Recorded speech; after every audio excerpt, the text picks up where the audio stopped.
porque vamos a hablar de un tema muy importante. Por favor, presten mucha atención. El VIH y las manifestaciones que tiene en la parte bucal, los cuidados que se deben tener. Es por eso que hoy hablamos con el doctor Juan Pablo Ligerón, docente de la carrera odontológica, precisamente para que nos hable un poquito y nos abra más sobre la información al respecto de este tema, doctor, y los cuidados que se deben tener.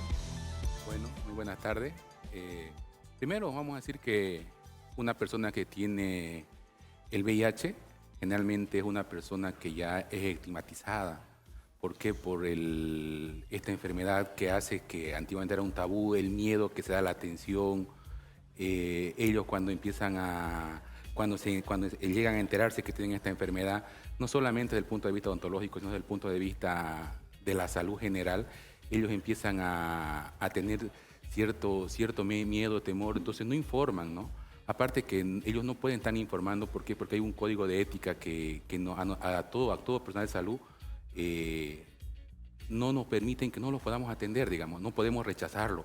Pero ellos a veces no saben. Tienen, perdón, para que lo logren entender, los pacientes que llegan a consulta, por ejemplo, con usted y tienen VIH, ¿les da miedo decir que tienen esta enfermedad? Actualmente sí, hay muchos que les dan miedo, no informan, ¿no? Entonces eso hace que a veces la atención sea un poco imprudente, podríamos decir, ¿no? Pero no tanto así. ¿Por qué? Porque las prevenciones en la atención en todo tipo de pacientes debemos tener las barreras de protección universales.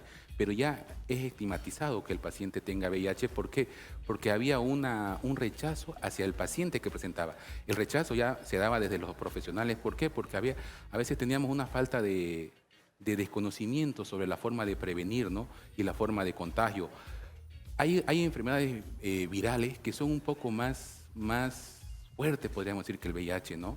Que son más agresivas, pero aún siguen teniéndole miedo a lo que es a un paciente con VIH. Doctor, usted me estaba comentando hace unos minutos que hay ciertas manifestaciones en la parte de la boca que tienen las personas con VIH. ¿Cuáles son estas?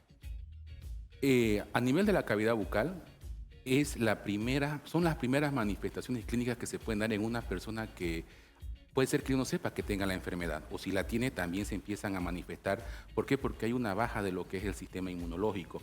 Y esas primeras manifestaciones clínicas empiezan desde lo que son una virus, vienen a ser los herpes simple, Okay. la candidiasis Que nosotros albicans. le decimos ampollitas. Ampollitas, si son muy recurrentes, si son constantemente, hay que hacerlas revisar. ¿Por qué? Porque esto está asociado mucho con la defensa, con la baja del sistema inmunitario de las personas, ¿no? Entonces, y es la primera señal o la primera manifestación clínica que se puede observar en un paciente que puede que ya contenga el virus.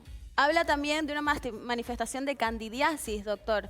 Este es una bacteria o un hongo que tenemos dentro del estómago, pero que también se puede manifestar en la boca. Sí, porque son enfermedades oportunistas, que es una enfermedad viral oportunista porque justamente hay un descontrol, podríamos decir, de lo que es el sistema inmunológico, las defensas bajan, entonces se empiezan a manifestar. Y es la principal, ¿no? Se puede decir que es el 15% de los pacientes que presentan el VIH, las candidiasis. Existen otras patologías más, como leucoplasias, pero eso dependiendo del grado en que se encuentre el paciente, ¿no? Entonces, eso es generalmente, ¿por qué? Porque a veces el paciente también, cuando ya es diagnosticado, cuando ya se confirma que el paciente presenta esta enfermedad, muchas veces ellos mismos ya se crean un rechazo. Y es importante que ellos tengan el control, que hagan un seguimiento. El tratamiento es multidisciplinario desde el punto de vista odontológico, desde el punto de vista médico, desde el punto de vista psicológico. ¿Por qué? Porque en grupo, en este equipo multidisciplinario, tenemos que trabajar la parte física del paciente, pero también la parte psicológica, que ellos no abandonen el tratamiento y que sean conscientes de la importancia de que continúen con el tratamiento. Y ahí los odontólogos entramos en una parte muy fundamental. ¿Por qué?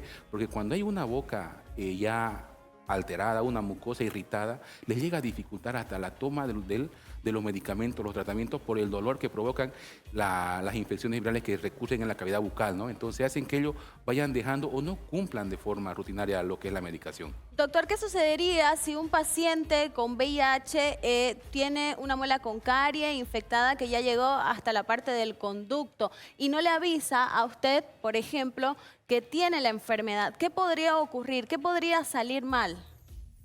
O sea, nosotros tenemos un principio de bioseguridad. Consideramos a todos los pacientes de alto riesgo. Entonces, como digo, muchas veces el paciente no avisa. Seguramente nosotros de forma inconsciente hemos atendido o vamos a atender a un paciente con VIH, porque el paciente con VIH no es muy raro el que venga y te diga, tengo yo paciente con VIH. ¿Por qué? Porque llega a estigmatizar tanto al paciente como al profesional.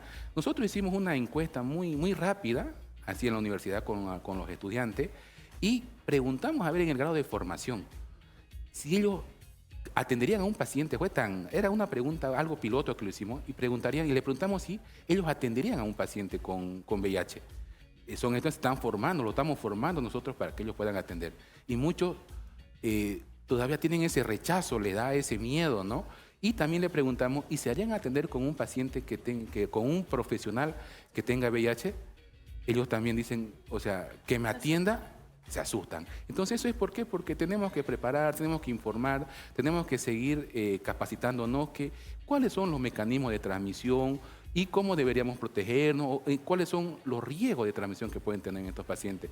Un tratamiento de conducto con las medidas de protección que se pueden realizar, nosotros hacemos las atenciones. ¿No tendría ningún riesgo entonces para esos pacientes con VIH? El riesgo sería para el paciente que no se trate eso. Okay. Y el riesgo, nosotros como profesionales lo podemos evitar con las barreras de protección universales que debemos realizar para atender la atención, ¿no? Y eso se hace avisando precisamente tras que llega a la consulta. Si el paciente nos avisa, claro, debemos serenarnos, tranquilizarnos. Hasta uno creo que si nos avisan que el paciente es portador, lo primero que podemos hacer es hacer el seguimiento. Si el paciente ya empezó, está en tratamiento, si él cumple su tratamiento que le dan. Entonces es importante ver la carga viral que ellos tienen, ¿no? Sobre todo. Ok, perfecto, de verdad, doctor, muchísimas gracias por esta información. Es importante que si nos están escuchando, que tomen en cuenta las palabras del doctor y que sean responsables, tomen conciencia, que dejen la vergüenza a un lado, porque esto es parte del cuidado para ustedes, para que continúen con ese buen cuidado de salud. Doctor, muchísimas gracias por acompañarnos, un placer tenerlo. Gracias a ustedes por